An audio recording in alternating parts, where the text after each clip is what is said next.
Mettre en pratique ses connaissances en hacking nécessite un environnement avec les éléments qu'il faut selon le type d'attaque que nous souhaitons effectuer. Supposons que je voudrais faire de l'exploitation dans un environnement Active Directory, il me faudra au minimum une machine cliente et un contrôleur de domaine avec les configurations adéquates. Imaginez si vous aviez la possibilité de tout déployer en un seul clic. Vous voulez faire des attaques sur Wi-Fi? En un clic, vous avez un point d'accès prêt à être attaqué. Vous voulez faire de l'exploitation de GPO? Vous avez un environnement Active Directory avec les configurations que vous souhaitez. Vous voulez mieux comprendre une CVE, vous avez une machine vulnérable à votre disposition. C'est ce que INE nous propose avec son nouveau produit SkillDive. SkillDive est une plateforme qui met à notre disposition des scénarios réels que l'on peut trouver en entreprise afin de nous permettre de monter en compétences à travers de la pratique. Ils m'ont contacté pour me demander si j'étais intéressé de tester leurs produits. Évidemment que j'ai répondu oui, c'est exactement ce dont j'avais besoin en ce moment. Pour rappel, pour ceux qui ne connaissent pas INE, c'est une plateforme très connue dans le domaine de la cybersécurité qui propose des formations et certifications. J'ai d'ailleurs déjà fait une vidéo pour vous parler de l'une de leurs certifications qui est le JPT et je suis heureux de voir que suite à cette vidéo, plusieurs d'entre vous ont fait le pas et ont passé leur toute première certification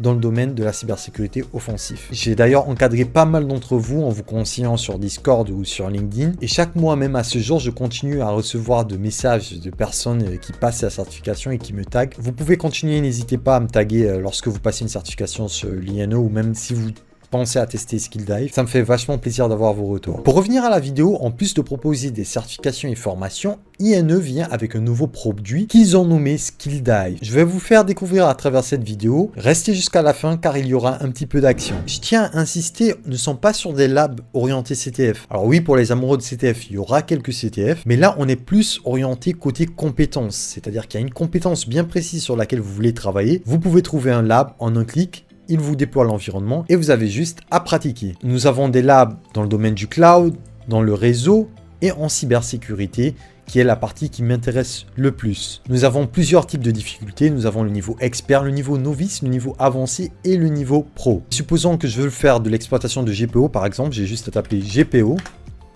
Et là, j'ai un lab tout prêt. On nous décrit l'environnement. Alors là, on nous explique à quoi servent les GPO. On nous explique qu'il y aura une machine sous Windows 2019. Ça aussi, c'est le point fort de la plateforme, c'est qu'on n'aura pas juste une machine, par exemple, lorsqu'on fait des CTF.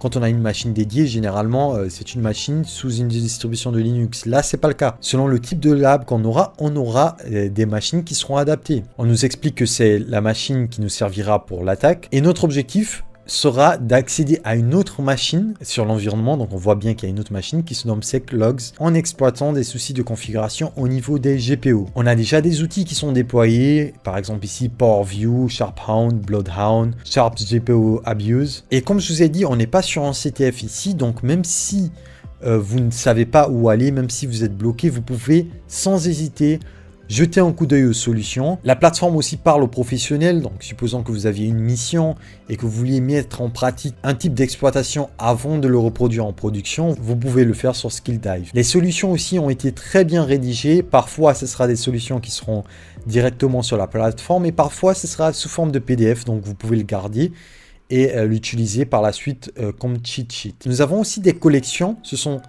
plusieurs labs qui sont regroupés pour répondre à une compétence bien précise. Franchement, j'ai passé quelques heures sur la plateforme. Là, vous voyez que j'ai consommé 6 heures, mais c'est 6 heures de lab. Au final, j'ai passé plus de 10 à 15 heures sur la plateforme. J'ai vraiment trouvé ça incroyable comme plateforme. Ça répond vraiment à un besoin que nous avons dans le domaine. Que vous soyez aussi un prof, parfois vous vouliez faire un lab devant les étudiants. Là, en un clic, votre lab se déploie. Vous avez juste à pratiquer. C'est juste exceptionnel. Et même en tant que débutant, pour monter en compétences, ça répond à un véritable besoin. Supposons que je veux faire de l'exploitation de XSS, je suis obligé de trouver une machine sur une plateforme de CTF qui est vulnérable au XSS. Et là, en soi, je vais être redirigé selon la logique du CTF, ce qui n'est pas le cas ici. On va d'ailleurs regarder ensemble. Si je tape XSS, nous avons plusieurs CMS qui apparaissent. Ici, on nous parle de Family. Et comme je vous l'ai dit, ici, on a un CMS, on a le login et le mot de passe de l'admin. Et apparemment, c'est dans le dashboard de l'admin qu'il y a une XSS de type Store. Donc, qui va rester permanente sur la plateforme. Et donc, j'aurai juste à travailler cette partie-là, juste l'exploitation de XSS. Pas besoin de brute forcing, pas besoin d'énumération, non, je rentre direct dans la pratique de ce qui m'intéresse. Le lab est prêt, j'ai juste à cliquer sur Open Lab, j'ai juste à entrer le nom d'utilisateur, le mot de passe, et pas besoin de Nmap, pas besoin de passer par toute une reconnaissance pour au final accéder à la partie qui m'intéresse. Au cas où je me bloque, je peux jeter un coup d'œil sur la solution. Cette fois-ci, on est sur un PDF. La solution qui a été rédigée par Pentest Academy, qui est une plateforme très connue aussi dans le domaine, on nous explique réellement comment fonctionne l'injection, le type de payload que nous avons. Et franchement, ce que je vous ai montré là ne rend pas du tout hommage à la plateforme. Pour revenir aux collections, là par exemple, nous avons pour la supply chain attack, plusieurs labs. Pour la partie pentest réseau, nous avons des labs. Pour l'élévation de privilèges sur Windows, nous avons des modules sous Linux et des collections encore et encore. Par exemple, nous avons pour de l'exploitation et la défense côté Active Directory. Et là, on est sur des attaques avancées. Je vais aller directement sur la solution pour que vous voyez ce que ça donne. C'est un lab super intéressant. Bon, je vous ai promis qu'il y aurait un petit peu d'action. Je vais prendre un lab et cette fois-ci, ce sera des attaques sur Wi-Fi. Un petit peu scénarisé, sans plus tarder. Let's go! Votre Red Team est engagé par la Global Marine Services pour tester la sécurité de son QG. Vous avez la responsabilité d'évaluer leur réseau Wi-Fi. Le réseau Wi-Fi peut nous permettre d'accéder aux machines qui sont sur le réseau privé. Toute autre attaque est interdite. Objectif, s'introduire dans le réseau Wi-Fi et récupérer un document secret conservé sur l'un de leurs systèmes. Copy Roger, c'est parti. Monitor mode activé. Identification des points d'accès encore. Le voilà. C'est le moment où je déconnecte tous les utilisateurs. J'active mon point d'accès malveillant. Maintenant plus qu'à attendre qu'une personne se connecte. Bingo. Je procède à la connexion au point d'accès. Mode DHCP activé. Maintenant que je suis dans le réseau, je peux identifier les machines connectées. Nous avons un serveur web. Voyons ce qu'il contient. Nous avons l'IP du routeur. Je passe à l'identification des machines sur ce réseau. Il y a pas mal d'appareils connectés, dont un qui attire mon attention.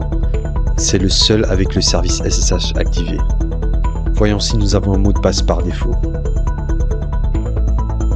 Un mot de passe composé uniquement de chiffres. Beaucoup trop facile. Je lance la connexion SSH. Bingo, mission terminée. Voilà les amis, c'est ainsi que s'achève cette vidéo, j'espère qu'elle vous aura plu. Il y a pas mal de labs sur Skilldive comme je vous l'ai dit et je pense que pour une entreprise par exemple, ce serait intéressant de prendre des accès pour les employés. Ça leur permettrait de monter en compétences très rapidement. Si vous êtes étudiant aussi, ce serait très intéressant de l'avoir. Si vous donnez des cours aussi, c'est super pratique. Évidemment, ça a un coût, ce sont des labs. En ce moment, la formule est de 299 $ l'année pour 240 heures. Si j'aurais quelque chose à leur reprocher, mais ça c'est mon avis en tant que consommateur, j'aurais augmenté ces heures.